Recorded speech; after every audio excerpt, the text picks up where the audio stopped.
Hey everybody, welcome to the Galt Winter Bird Festival. This is going to be a lot of fun today. I'm really happy to be with you. I would like to introduce my friend Jackie Garcia, who's with the city of Galt, who's going to be giving us a little bit of background about the festival and other events. And we're really delighted that you're here, and then we'll be working together on some strategies to help you wrestle the rascally warblers. It'll be fun. Jackie, thank you so much for being with us. Let me spotlight you and spotlight for everyone. There you are. Good morning, everyone. So just a brief introduction. Welcome to our 15th annual Winter Bird Festival here in Galt.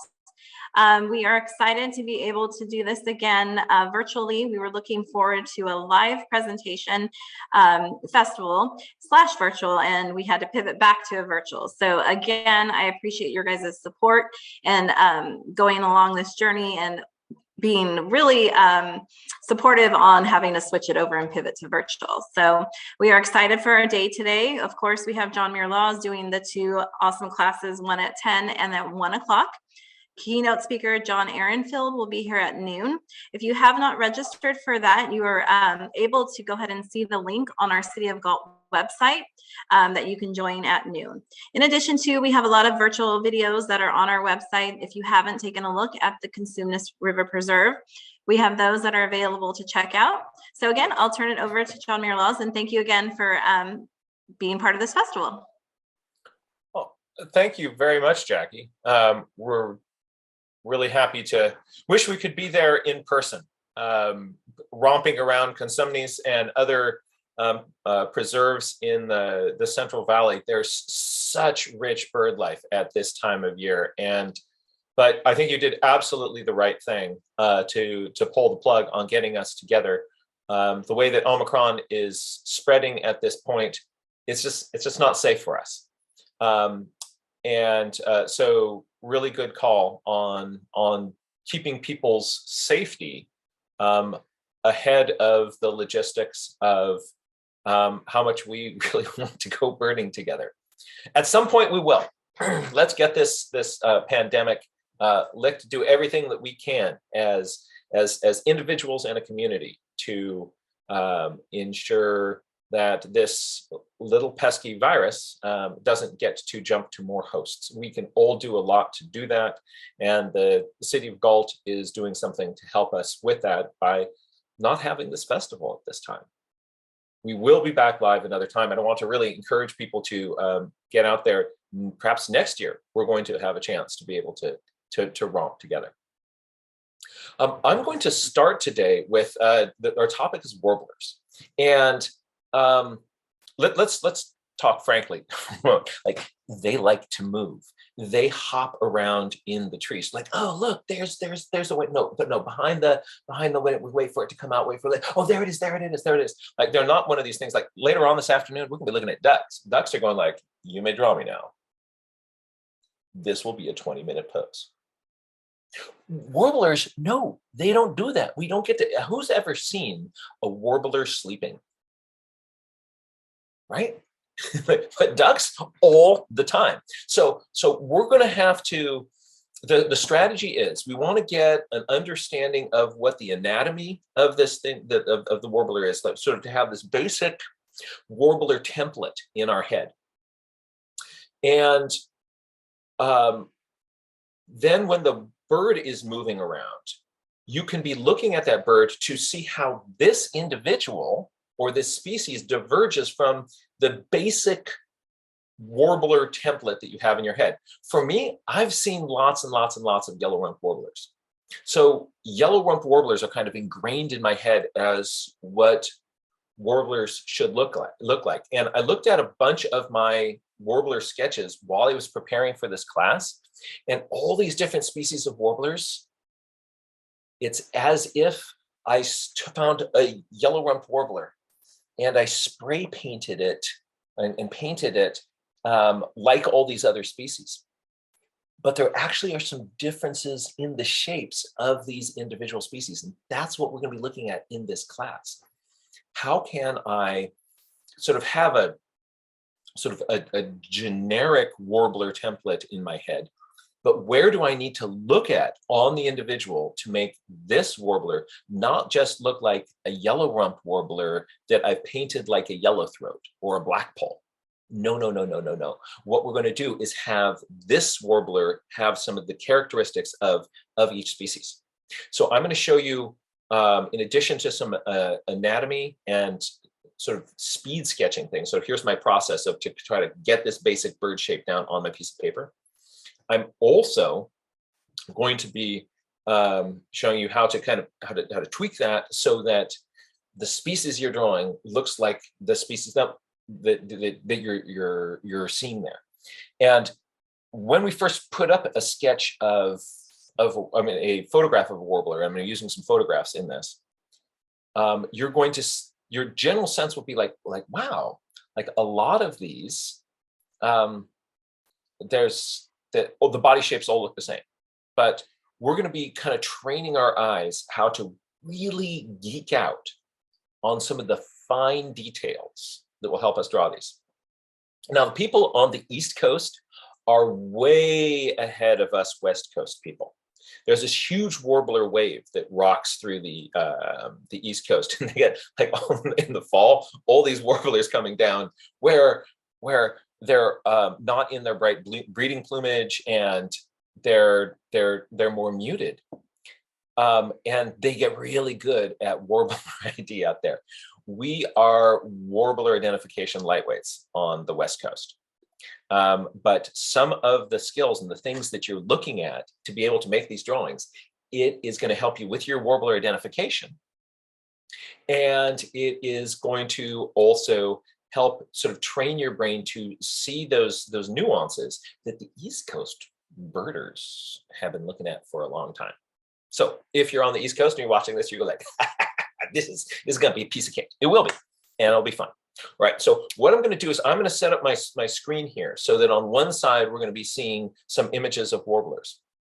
On the other side, we are going to see my drawing tablet, and we'll be able to do that together. I suggest that you at home have your own drawing tablet ready, so that you just need a piece of paper and a pencil, and if you are there with your daughter or loved one, you both will want one because you're both going to want to sketch together. All right, so I am going to now change our view to the double screen.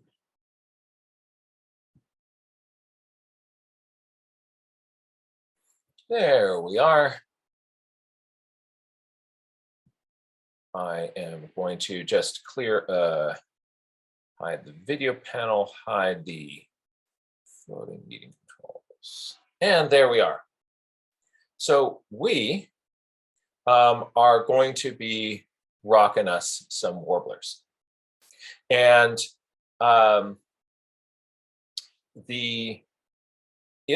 when you see you're going to be seeing a number of photographs in this. They all come from the websites birdpixel.com and seeingbirds.com. These are great resources after this workshop to go to get your bird sketching on. A wonderful resource for us artists and people who are learning our birds to use. Great curated collections of photographs. And if you want more lessons on drawing and sketching in nature, I want to encourage people to check out johnmuirlaws.com. That is my website. And every week I have at least 3 free classes on nature drawing. And so if you like the approach which we're taking here, you can get more of it there. So we're going to start with our basic warbler plan, the warbler template. And this little warbler, this is a pine warbler. It's going to help us out. And I'm going to show you here kind of how I would go about this. The first thing that I do is I look at the bird, and I'm going to look at, especially if you look at the photograph Do you see the little arrow that I have there?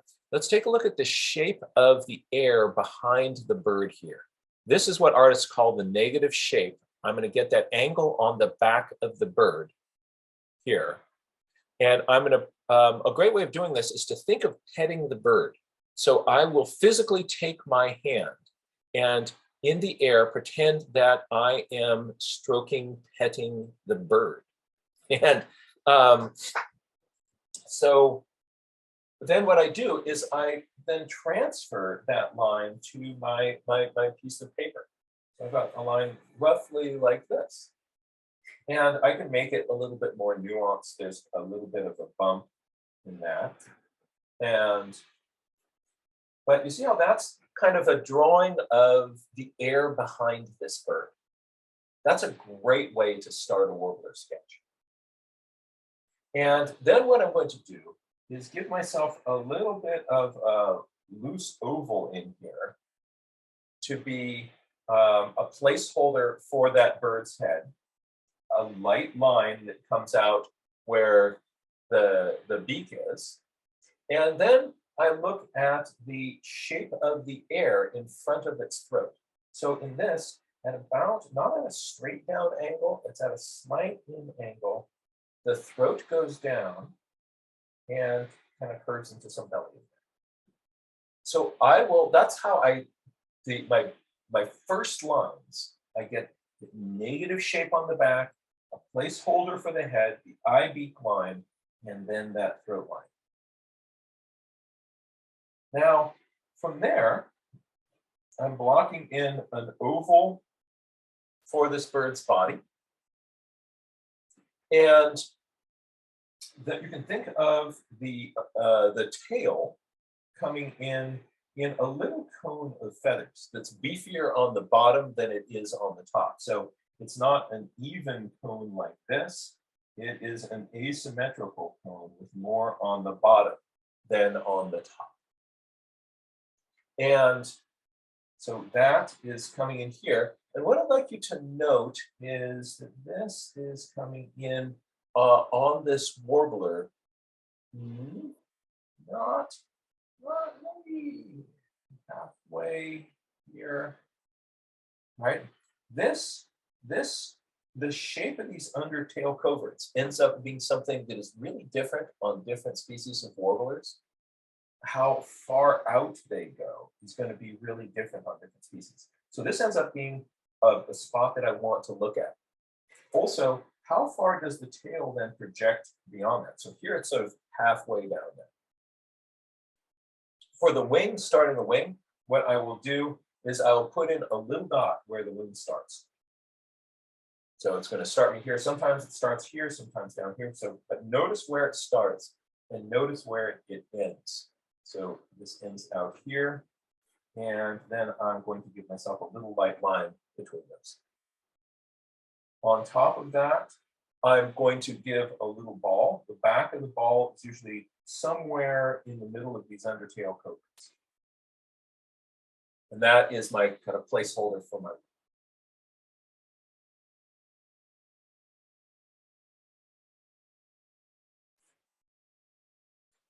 The legs come out at a forward angle, and like on this one, they're tucked up in here. So you're seeing a little bit of a leg. So I do a leg to a ball and a little leg to a ball. That's usually what, as much as I do for my initial sketch, just sort of put some little balls where the feet are. And then I've got, that's my kind of starter for my bird. Few other lines that are helpful is notice what is the angle that the forehead comes off here. And if you want to make your wing a little bit more sophisticated, you see these bars that go across the wing. Here, those are called wing bars. They're the secondary coverts of the bird. I will lightly arc those across.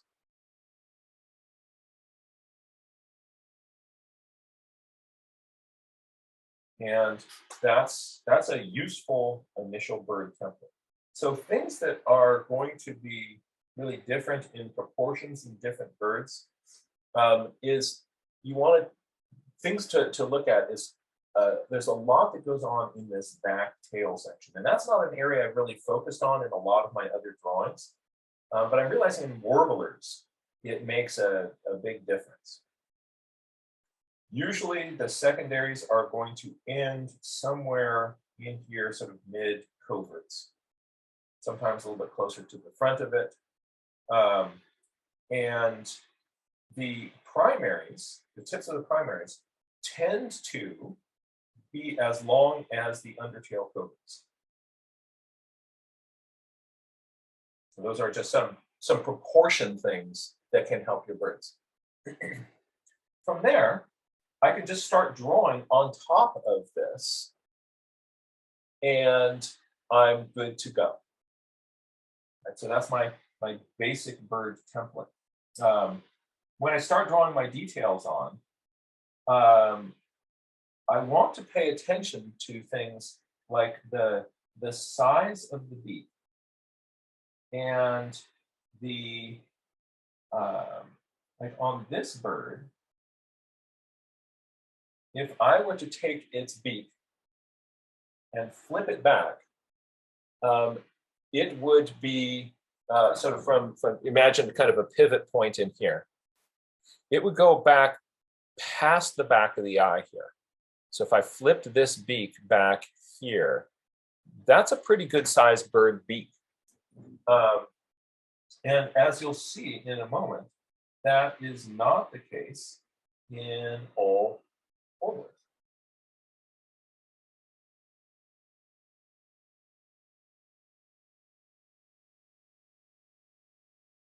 So on top of that basic framework, that's where you're going to be able to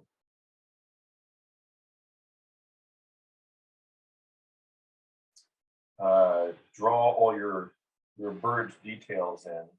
But having that initial kind of bird frame, that makes a big difference. Let's take a look at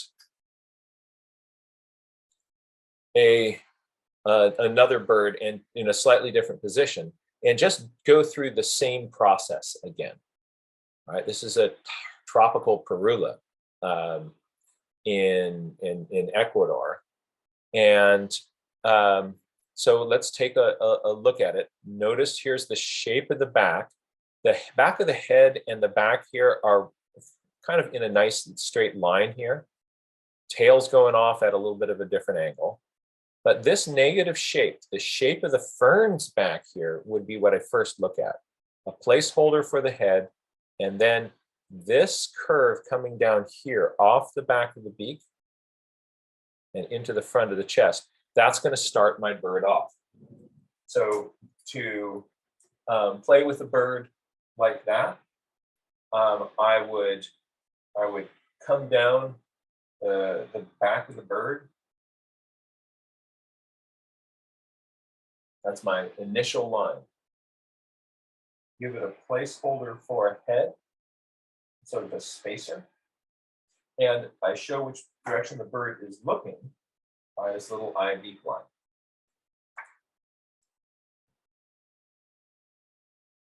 We're going to come down a little bit of the throat, a little bit of the belly, and then that kind of gives you a catcher's mitt that holds the ball of the body.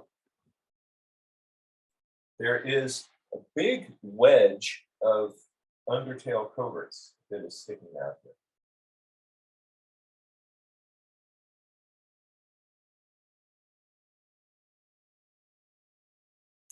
here. And in this case, our wing is about as long as those undertail coverts, and it drops down below it, and it's starting somewhere up in here. So that gives me my lump of my wing. Now notice that the secondary feathers, that's this pile on the top of the wing. So the wing has this sort of big bump and then the little part that sticks out. The little part that sticks out, those are the primaries. These are the secondaries up here. Notice that those secondaries are coming about halfway down those coverts. So that means the back of this little ball here that I'm putting in for my secondary feathers, that's going to come in somewhere partway down those coverts. Low forehead. And really nice round body here. The legs come out at a forward angle. Notice where the foot is. So feet coming down here and here, and then the leg is going to go down. So you can put in the feet first. And then there's a nice little bird temple. I can then, let's take a look on this one. Fairly big beak, right? So this one has a very sturdy beak, got a nice curve on the top, straighter on the bottom.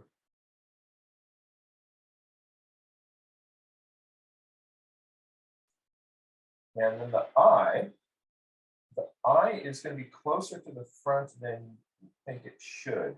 You don't want it right in the middle of the head. You want more back behind the head than you have in the front.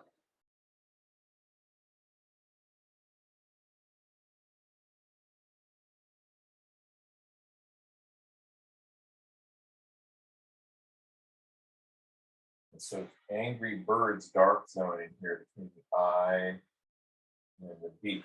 There's a lot to kind of make the bird have a little bit more serious expression.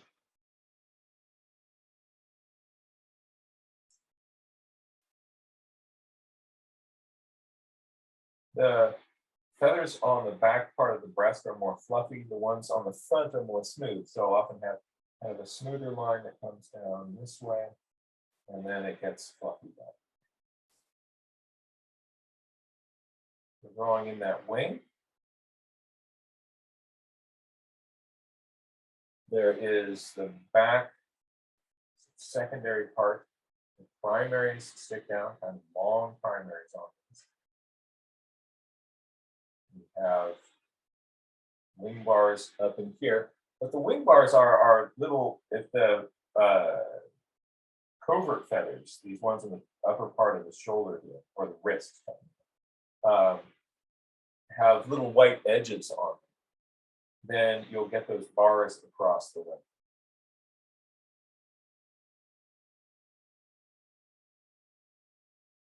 We'll often put in there's dark, we can put in a hint of some of these feathers coming up, and there's a little birdling. There's a pad of feathers in here. You can see sort of bluish gray. That's called scapular feathers. And then I'm going to give my bird here a little tail. But those are some substantial undertail coverts.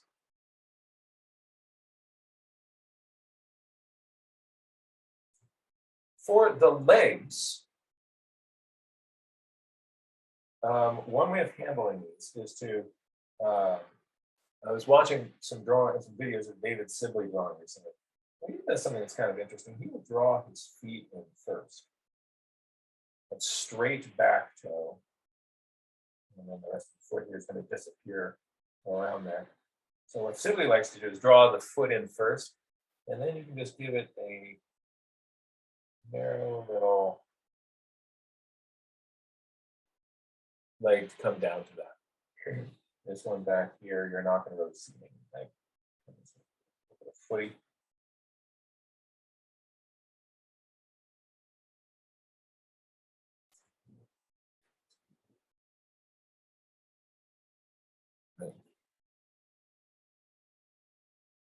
So take a look at this one again. There's that line of the back.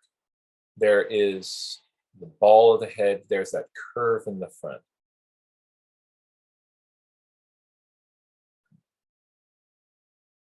Think how you would transfer that to your page. Let's just do those first starter lines on this to kind of get it going. Actually, watch me do it once real time, where you'll kind of see that this first part of the drawing, it goes pretty quickly, but I'm really being specific about things that I'm looking for. You're going to see me kind of boom, boom, block this in, follow the head here, and then we'll all kind of do it together. So what I would be doing if I were looking at this bird, say you're something like that to get you started. You've got a little ball of your little birdie head, and then there's a curve, and then that curve reverses out to a little bump around here. Right? And that really kind of helps me get off to the races.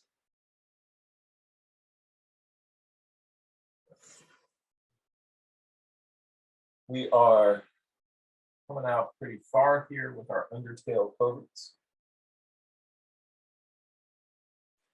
On a lot of my drawings, I've been on my warblers, I've been giving my warblers undertail coverts that are way too short.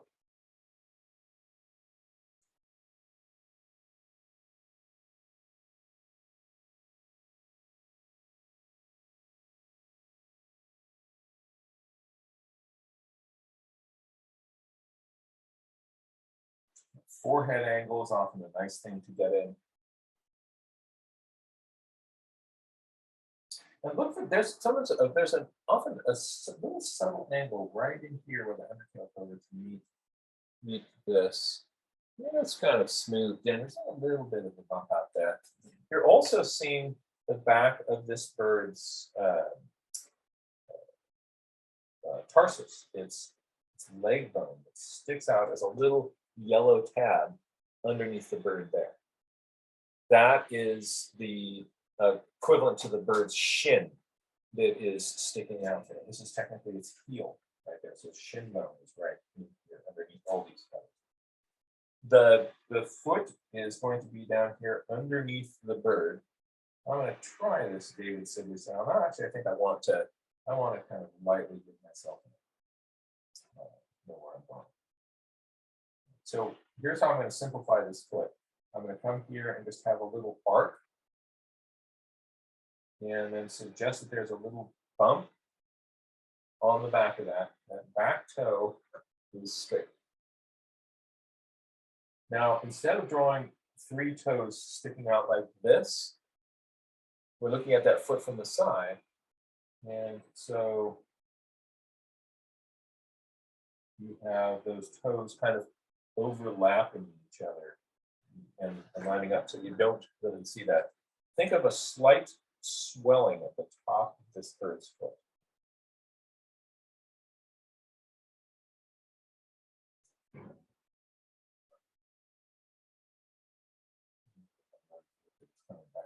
I'm going to draw this back foot much more lightly and loosely so it feels like it's further back. See how that foot feels like it's further away. This feels like it's the close foot, dark lines and detail. This one feels like it's further away because I handled it lightly. Watch if I come in there. Oh, I made this bone a little bit too long, didn't I? That's a proportion thing. So sometimes you make a sketch like this and realize at the end, like, oh, you can erase this foot now and put it up there. You don't want to do that. And you can also fix your drawing by going too long. Right? And then in your notes, at least, you're going to be kind of helping yourself kind of keep track of how the bird is really set up.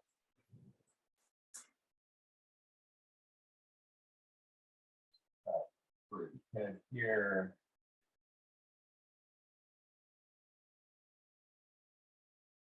for the patterns on birds,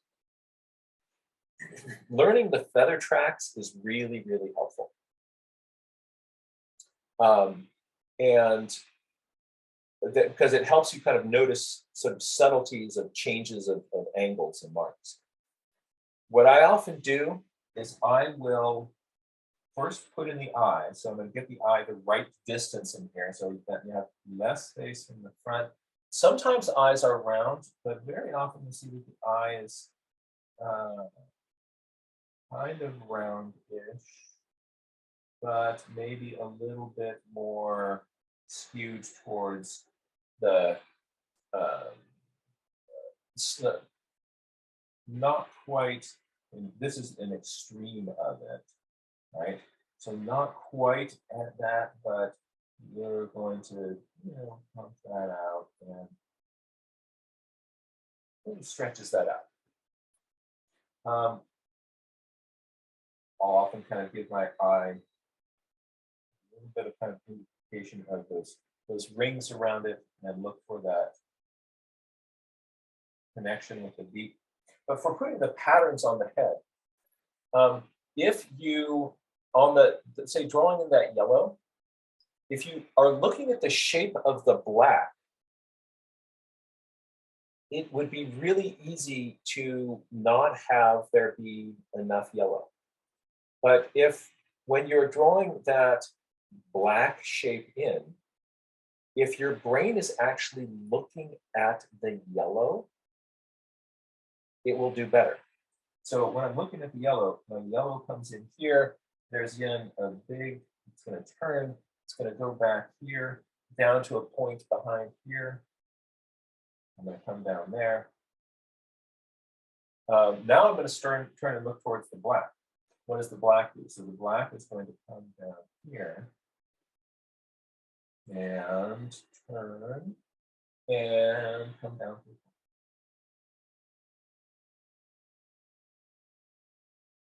If you just look at, say, the shape of the black, it's easy to accidentally not have enough yellow. Now leave a little highlight in that eye, and that will really help your bird.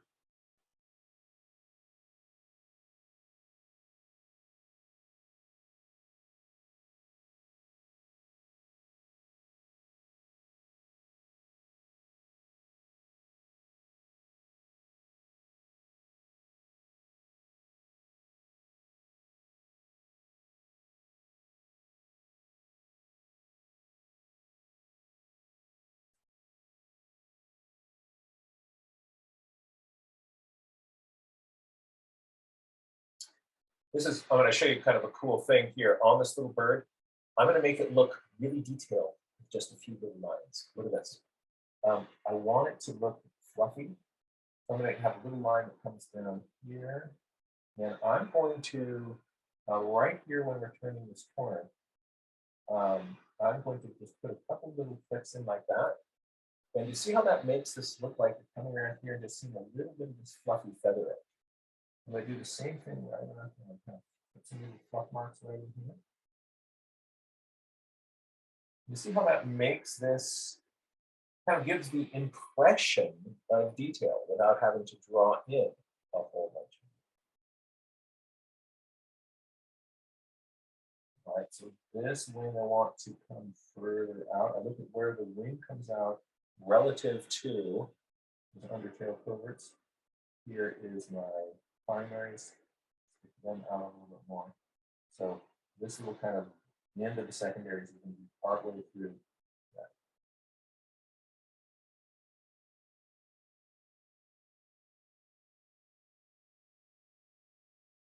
On this undertail coverts here, it's fluffy. I'm going to just give it a couple little fluff flicks. Yeah, that's all I really need to do to make that feel fluffy.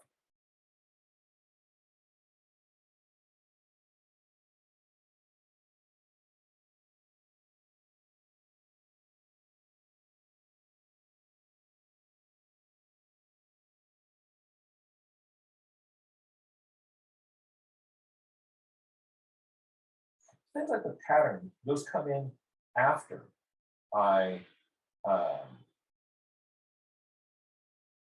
sort of get my basic shape blocked in.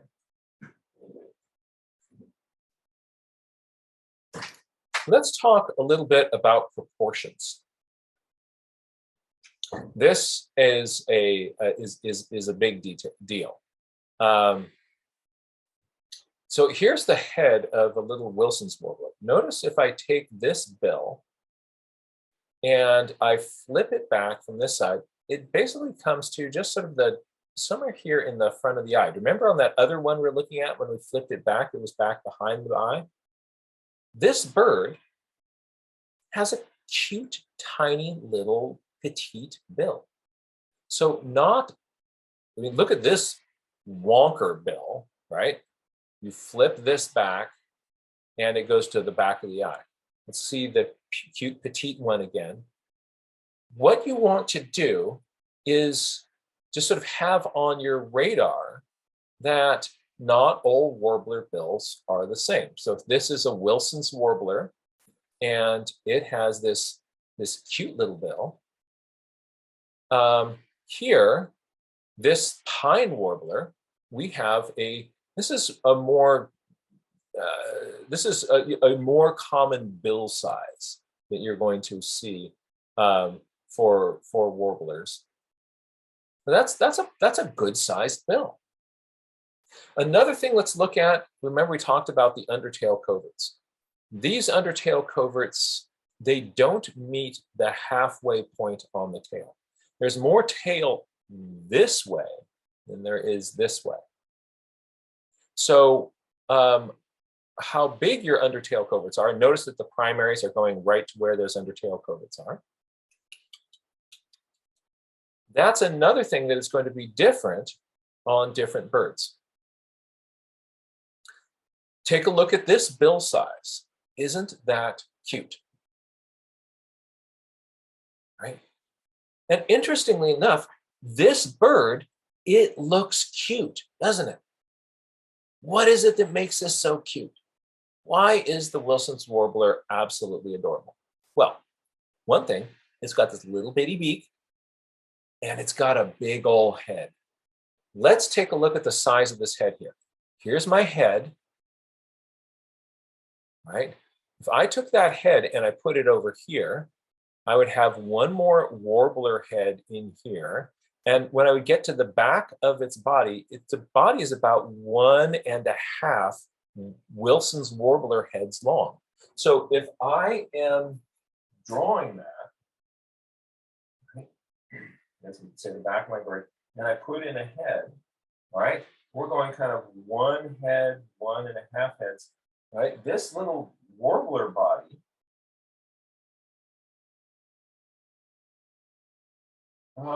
it's going to be a little dumpling in like that.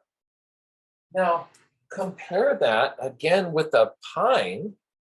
Here's the pine's head, and I'm going to put one head in here. There's clearly room for at least 2 heads going across here, right? So this head is smaller proportionate to the body. So now you're thinking, like, how on earth can you pick this up when the bird is moving around in the bushes, right? It's not holding still. I'm going to go like, okay, here's 1 head. Here's 2 heads. Here, what I want you to notice is that this one is not as cute as this one. Can you see the cuteness? Aw, want to take it home and snuggle. Aw, want to respect it on the tree, right? Both good, but this is clearly cuter. Now, I know biologists who say we don't talk about cute because that's this, it's this human feeling. I'm not saying that this bird, one feels cute. I'm saying it looks cute to us. And human beings are set up to, when we see something with a small nose and a big head, we want to take care of it. It looks cute to us. That's because those are neonatal characteristics. This has the features of a human baby: big head, small nose. The minute you give something a small head, big nose, it doesn't feel cute. So that's what's going on here. So you can actually, you can pick up cuteness really easily in the field. You're like, oh, look at you. You're like, the little Wilson's pops up. You're like, look at you, right? You're like, and that's what what you're getting is you're getting a hit of the cuteness of the bird. And then when you go to sketch that little bird, you're thinking to yourself, all right, that means, all right, it was cute. It was cute. All right. So I'm gonna have a big old head. It's gonna have a big old head. And it's going to have a body. Let's put that eye in. Big eyes also. You don't want to make it too big, or it looks like kind of an animated Japanese animation.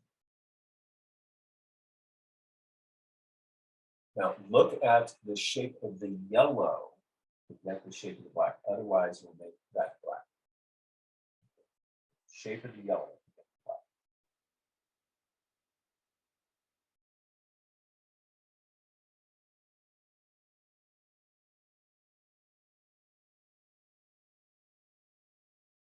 Wilson's is just you want to take them home and snuggle. Right? So cute, not as cute.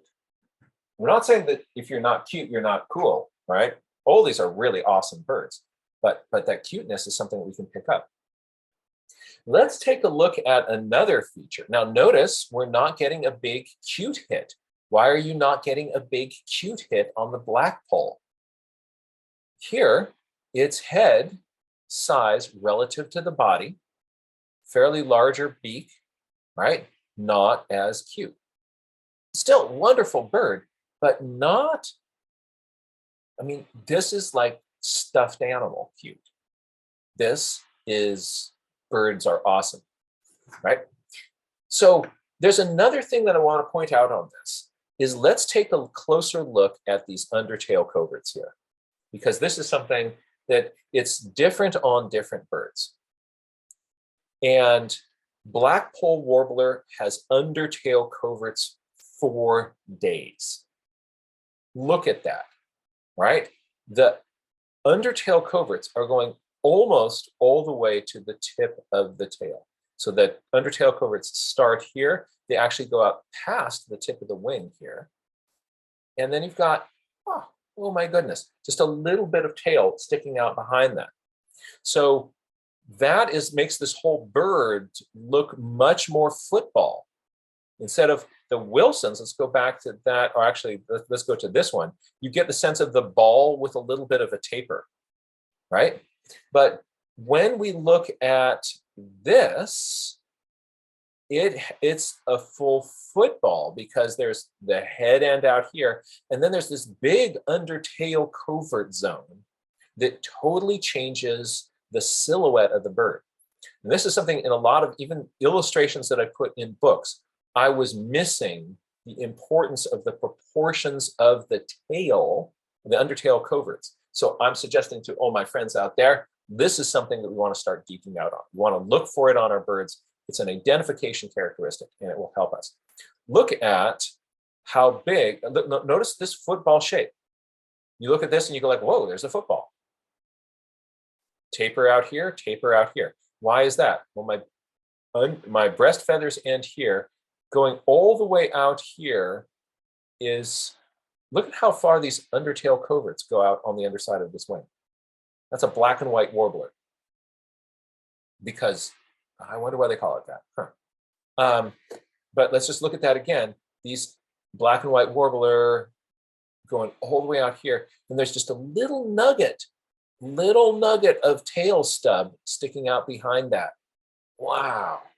Going back to this one, look at how much tail sticks out behind that.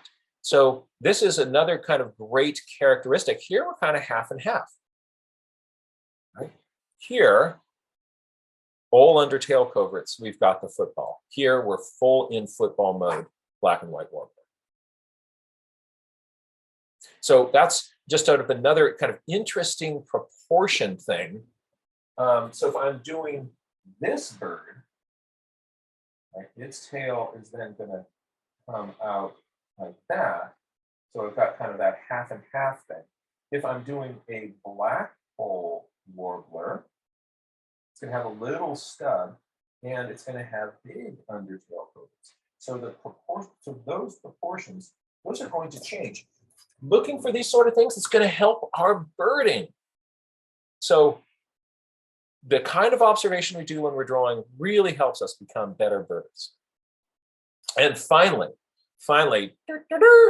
I'm going to show you the view that you are going to see all the time when you are looking at when you're really looking at actual birds in the field and how to draw this view. So it's looking from underneath at a 3/4 view. Photographers love a photograph like this. So this is the view that photographers are trying very often to get. They want to, if you go to a how to photograph birds class, they will say, get at eye level with the bird. Try to get at eye level with the bird. So if the bird is walking around on the ground, lay down on the ground, get down there at eye level. If it is up on a branch, climb up the tree, get at eye level with the bird. So you're not looking up at it a little bit, not looking down. They want something that is coming on straight side view. It's a convention. Why is that the way they're saying to do it? It's just that it's a convention. Now, for identification purposes, it also kind of puts the bird in this I'm a field guide illustration pose. You've seen lots of field guide illustrations from this view. You've seen lots and lots of photographs from this view, because photographers will very often discard the photographs that aren't from this angle, or sometimes they won't even take their photograph if it's not at this angle. But what do we usually see? With warblers, they're usually up at the tree. So we're looking more at the underside.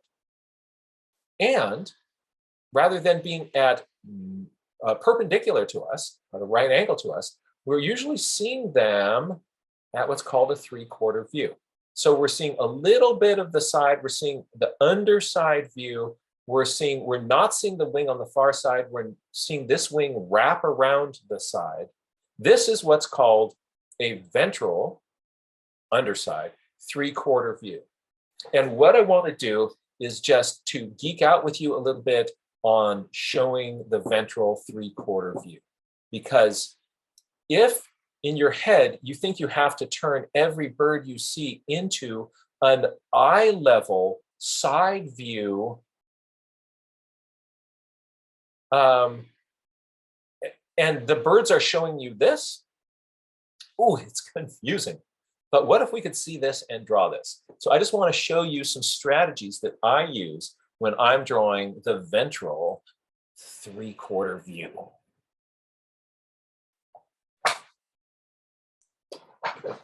It starts just the same way. It starts with that little negative shape along the back of the bird. And then it's going to look kind of similar. Here's the blocking in that head. I'm blocking in that little eye beak line.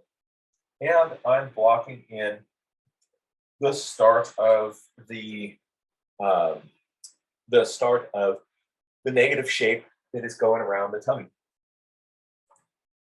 That gives me a little place to put in a ball for my body. One thing to notice about this, though, is that because you're looking at it at a 3/4 view, you will see birds very often at a much more kind of vertical angle. The same bird, if you're looking at it from the side, well, just look at my pen here. You're seeing it from the side, it's at an angle. The more that I turn this up towards you to here, now notice that this is straight up and down.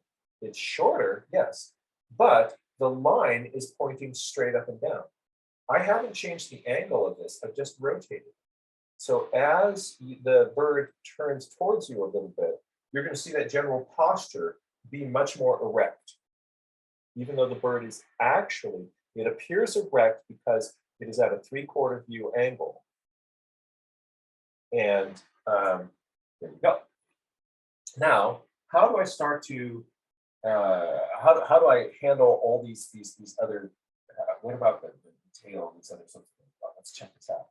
What I find really useful is to think about the center line of the face. And the center line, the zipper, the bird zipper. So they have a little zipper, and they put on their bird suit. So where does that little center line go? And you want to think of that center line kind of wrapping around here. And it is going to, we're going to come into the cone of the undertail. And what I want to do is to think about the center line of that. Notice that the center line for the body, it's closer to the right side. Closer line to the undertail bow, it's closer to the right side.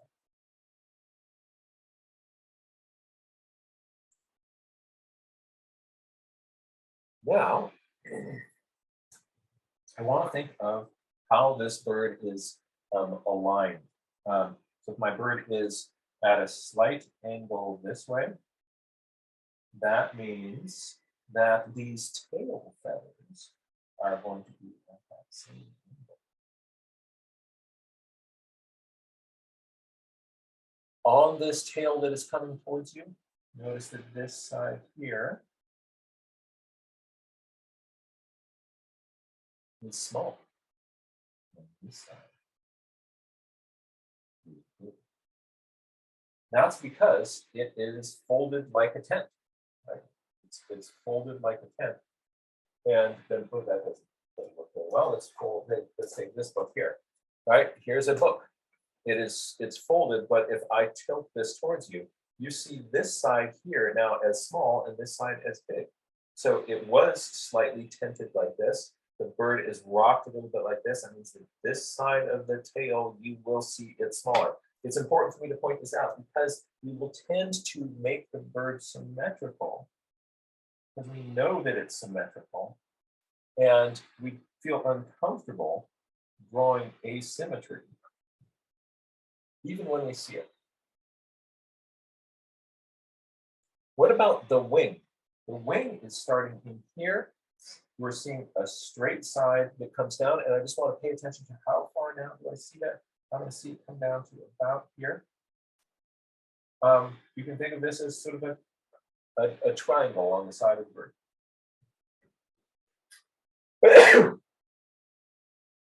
Excuse me.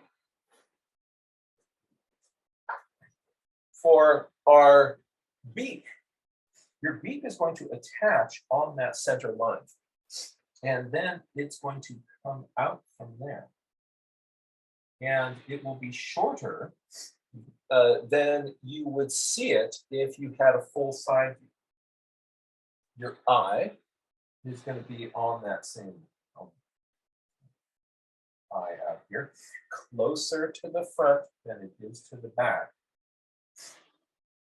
But as this bird rotates more and more, this side will get closer and closer to the eye, so that if eventually when you are looking at the bird from the full front view, those eyes are out there on the side. So this space here is going to be getting closer and closer to the eye. And watch this. This next line, really important. Look at this. This line here going over the head, you're not going to do, it's not going to be like this. Here's my beak. The line's not going to come to the top of that beak. No, it's going to go past it. See that? Just putting it a little bit past it makes a huge difference in having this bird look like it's looking closer.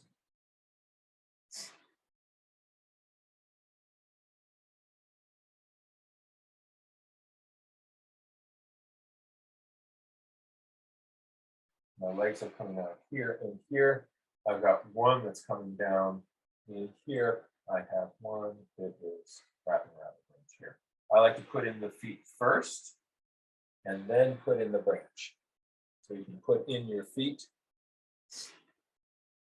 And for drawing these bird feet, I'm just going to kind of keep it kind of simple and loose, suggest kind of a little bit of the knuckliness of it. Here's this back claw coming down, and there's bird knuckles coming around the top. This bird appears to have a pretty tight grip, but sometimes you'll actually see a very loose grip on a branch.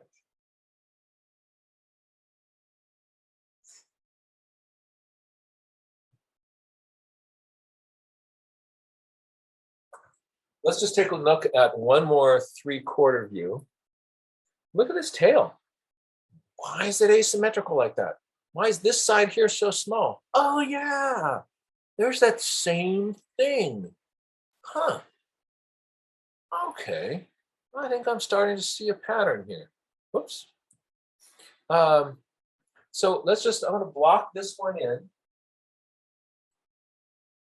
There's the back of the bird. It's so cute. Big old head. Big old head. You're looking out this way with your big old head. All right. Neck coming around here.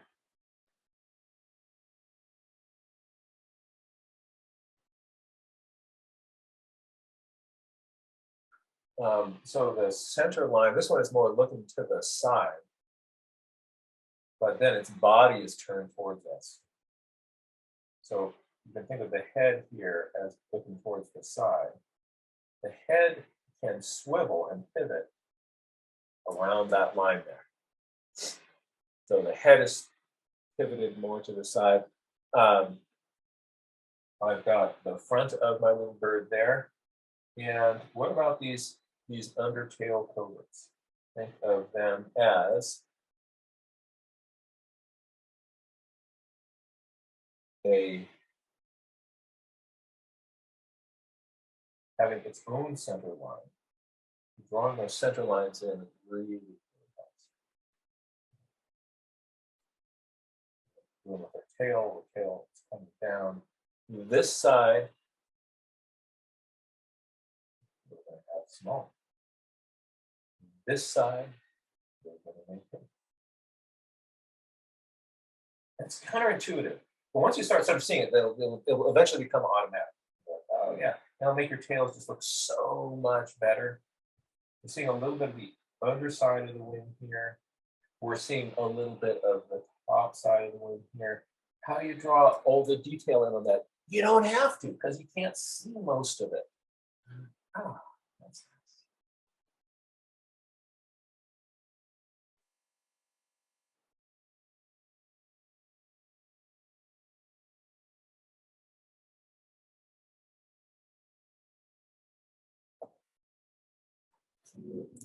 So one last thought for everybody. And from that, we're going to go back to the Jack Cam. Hi, it's me again. So these strategies will help you be able to kind of get that warbler shape down on your piece of paper, and your warblers will start looking more warbler-y. But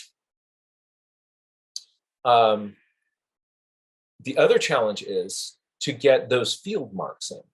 So what I really suggest that people do is when the bird is popping up in front of you, here's a big trick. And this is different than the way we usually act when we're out there birding. Usually there's like this kind of code of silence in birding where everybody's like, we don't want to scare the birds away. Right? But you've been walking in that area. We human beings, we have such a disturbance bubble around us. It turns out that when the bird is when you see the bird, like if it's right in front of your nose, don't do this. But like any kind of reasonable birding distance, what you want to do is, as you're looking at the bird, is just start mumbling to yourself the details of what you see on its head. Like the yellow eye just blank in the middle of the face. There's a black spot on the top of the head that starts above the eye. So there's first a yellow part there. So say out loud the patterns that you see in the bird. Describe it out loud, and the details of what you notice will stick in your head long enough for you to get them onto the paper. If you just look at the bird and then look down at your paper, your brain will do a kind of mind wipe between when you've looked at the bird and you look down at the paper. But if when I look at the bird, I'm talking to the bird and saying, all right, so there's a dark zone going between the eye and the beak with a little bit of orangish yellow above that. Just a sort of a thin kind of crescent up there above that little zone. Right, if I say that out loud, that's all I need to do then to have that stick in my head long enough for me to kind of go like, oh, there was a dark zone. There was a dark zone here. And then there's a little crescent of light. I'll zoom in on that. right? There's a little crescent of light above that.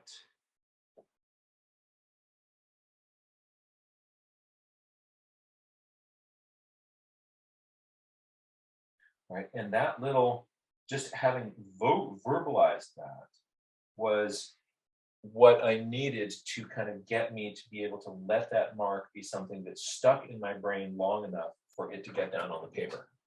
So this is a huge trick to improve your memory of what you see. So if you've ever had the experience of you looked at the bird and whoopsie, I meant to do that.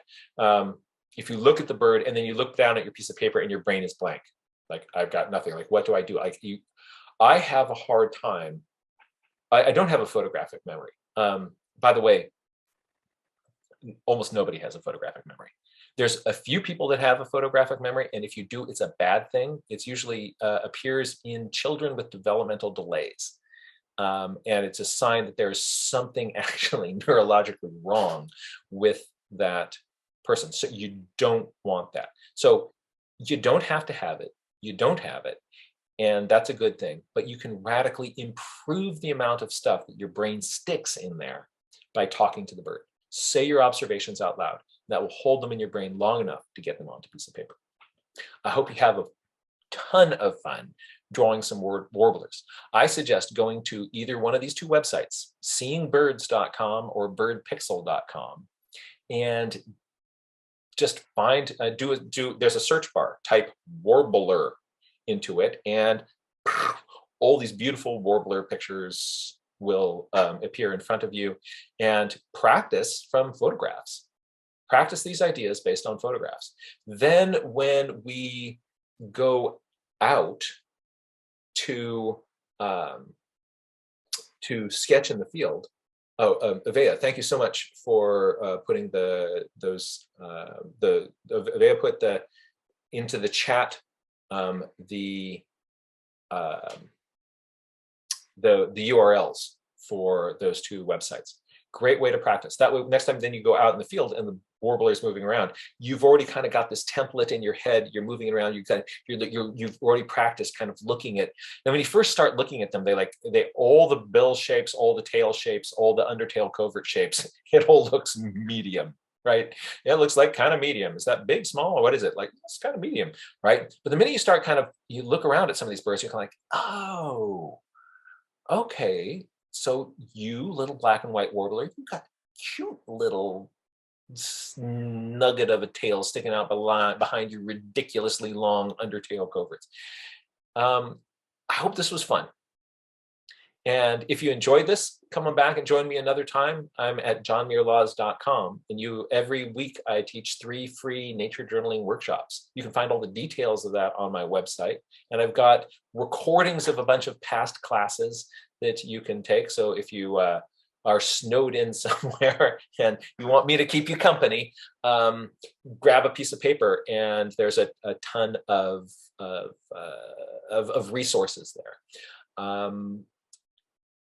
It's a lot of fun. Drawing is something, it's not a gift that some people have and some people don't have. It's a skill that we can all learn to a really high degree of technical competency if we start just drawing on a regular basis. It will radically improve the way you see, the way you observe birds, and you're going to develop this drawing skill. You can do this. Thank you so much, and it's great to be here with all of you. I hope you have fun with the rest of the events from the Galt Winter Bird Festival here. And folks from the city of Galt, do you want to pop on and any notes, comments, thoughts, or ideas for the community as we wrap up?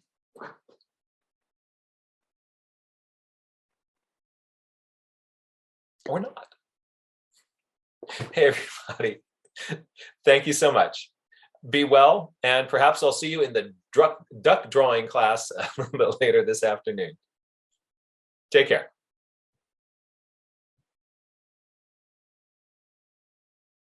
Thanks, Avea.